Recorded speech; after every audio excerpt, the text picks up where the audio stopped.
Yes or no? Yes, ma'am. Who is not confident? You're not confident means you feel it gets messed up. Okay, so that means you need more practice. Alright? So tomorrow you need to do 2 times. Do, remove, do till you get it fixed. Okay? Now, what you need to understand is you mostly will always land up using powders which are yellow in color. The reason why we choose yellow as our powder and the reason why yellow works for most people is because yellow helps to brighten Indian skin tones. What does it do? Brighten. Yellow helps to brighten Indian skin tones. Supposing I get somebody who is fair pink. You remember we said some people are like that? Like a Kareena Kapoor. Like a Kareena Kapoor. Fair pink. Yes? Then can I use yellow powder? No. What am I doing? The person will look like a ghost. Then I can take a powder which is a beige or a pink. Okay? But for 99% of people, a yellow powder works the best. Why? Because we are yellow. We are yellow undertone, we are yellow olive skin tone foundation, so it just helps to brighten. But if I get somebody who is very, very dark, okay, do you think yellow will work? No. Why? It's going to go gray. Okay, so they will again need a different color powder. But these situations are very rare. Out of 150 people, maybe 2 people who can't use yellow. Okay, but 99 or 98% of people can use a yellow powder. Understood? Yes. This powder is called TL4. It's by Kralin. You have lots of other products like this. You get powders from Miss Claire, you get powders from Ben Nye, which is very popular, it's called a banana powder. You get another one from Bobbi Brown called a soft yellow. You get MAC, which is called soft yellow. So lots of options, okay? Now when I have to powder the skin, I have to think, how much powder should I put on this person's skin? So I need to know her skin type, I need to know where she's going to go, and I need to know what foundation I had used. Why? Because if I have used very dry foundation, then I will powder less. If I have used very greasy or very creamy foundation, then I'll powder more. If her skin is oily, I will powder more. Okay, got it? Yes? Okay. When you want to powder, you have multiple ways and techniques of doing it. One technique is you pick up powder on the side of the brush, put your hand underneath, and you lightly dab it. Can you see that? Can you see? And you fix the base like this.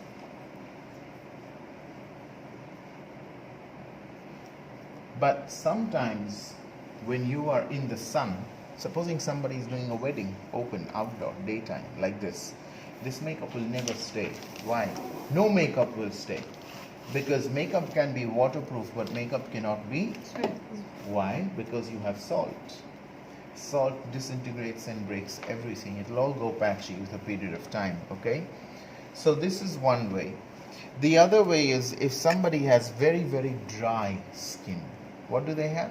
Dry skin. The other one was for normal or combination situation. But if somebody has very dry skin, all I'm going to do with this powder is just touch it and leave. Just touch it and leave. Do you see the difference? Very, very light. Got it? Yes? But if somebody has extra oily skin, and I know that the makeup is going to go very oily, and I know she sweats a lot, then what will I do? I need more powder. Yes, very good. So I'll have to take powder like this, and I'll have to press it into the skin. Can you see this? So all 3 are different application techniques. With the last one which I showed you, I'm actually pressing the powder into the base so that it locks itself and stays longer. Clear? Now when we have to start contouring, it's 2-hour look, so we will only contour with powder. We'll do blush with powder. We'll do highlight with powder. Now we have to make this face look oval.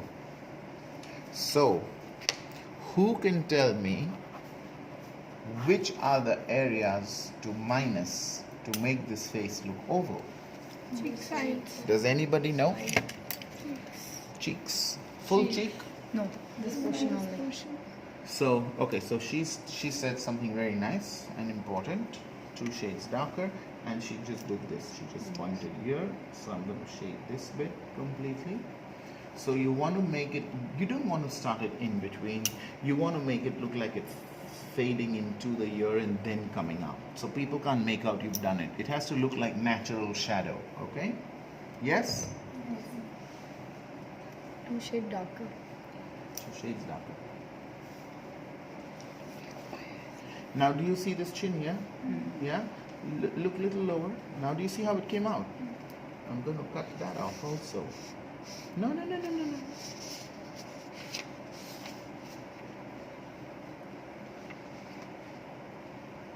Okay, now normal. Do you see that?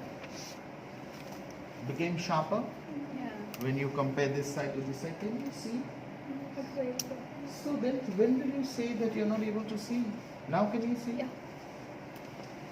So you see the difference from here to here? Yes. So if some of you can't see, take the chairs, make them really tall and sit behind. So then you can see.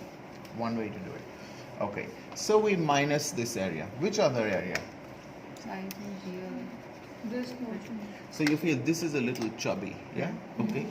Whenever you have to do this, the rule says center of the ear, that means from here to tip of the nose, but never cross the center of the eye, the black eyeball, never cross that. Got it? Okay. So I'm going to draw a straight line like this. Can you see it? Center of the ear, tip of the nose, never cross the black of the eye, and I'm going to stop over here. Okay? The brush will move like this. Yes, exactly like that. Contouring is like cutting, so you always want to do it straight. What's next? Forehead. Forehead, very nice. Why did you say forehead?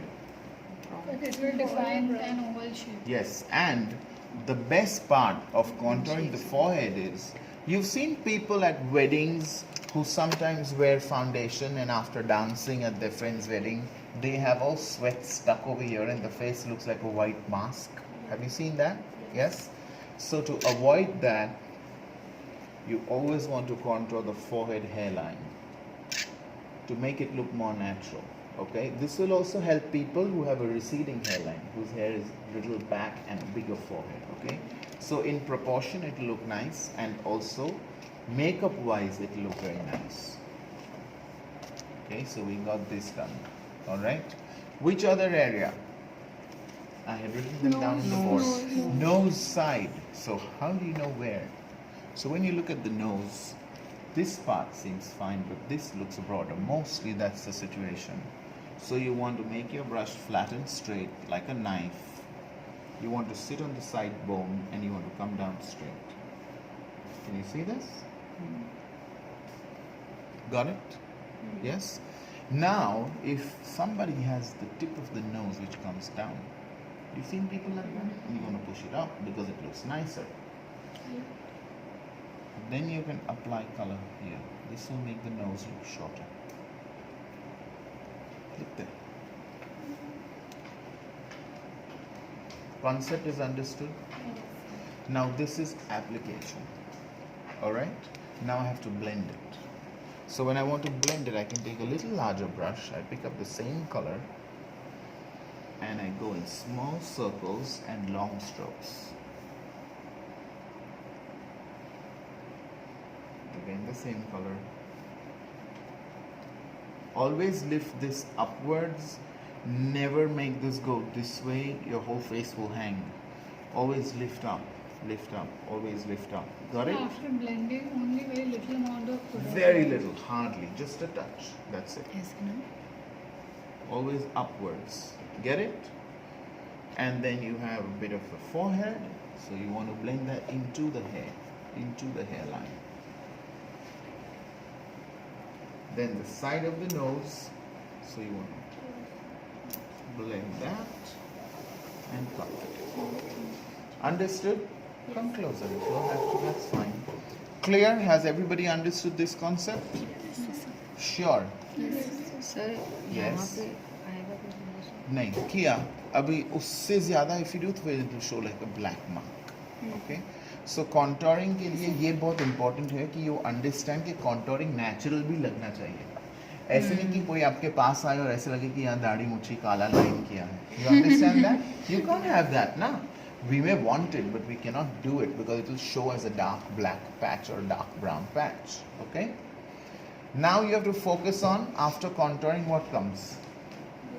Blush. Big face or small face? Big face. Big face or broad face, as we would say. So apple of the cheek or side? Very good. Side of the face to the apple. Okay? And how do I choose the color? Skin tone plus red. So if I add red to her skin tone, I will get something like a peachy. Okay? So you want to put it here. Look at the placement. I never touch my brush like this. It's always sideways. And then you want to flow it down. So वो contouring के थोड़ा सा ऊपर आके बैठता है. Got it? Overlapping what you call. Smile. Look straight. Get it? Understood? Now what is next? Highlight. What zone did I tell you to highlight? T-zone and C-zone. Very good. So I'm going to take a color of highlighter matching her skin color. This is very important. If you pick up the wrong color of highlighter, you will look very bad. So for fair people, you always want to use silver, pink, pearl. Silver, pink or pearl. Okay?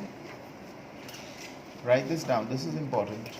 For medium people, you want to use gold or golden beige.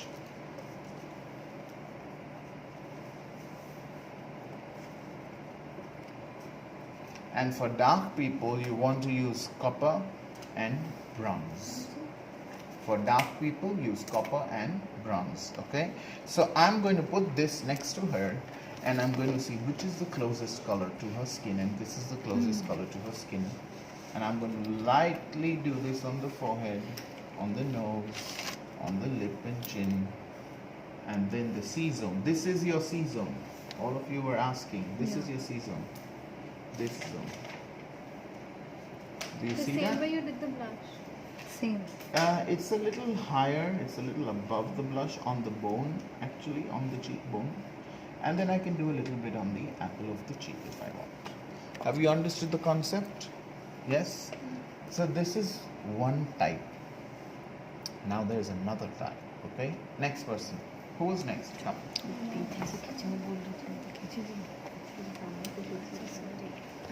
Now supposing this person wants to wear makeup. Supposing this person wants to wear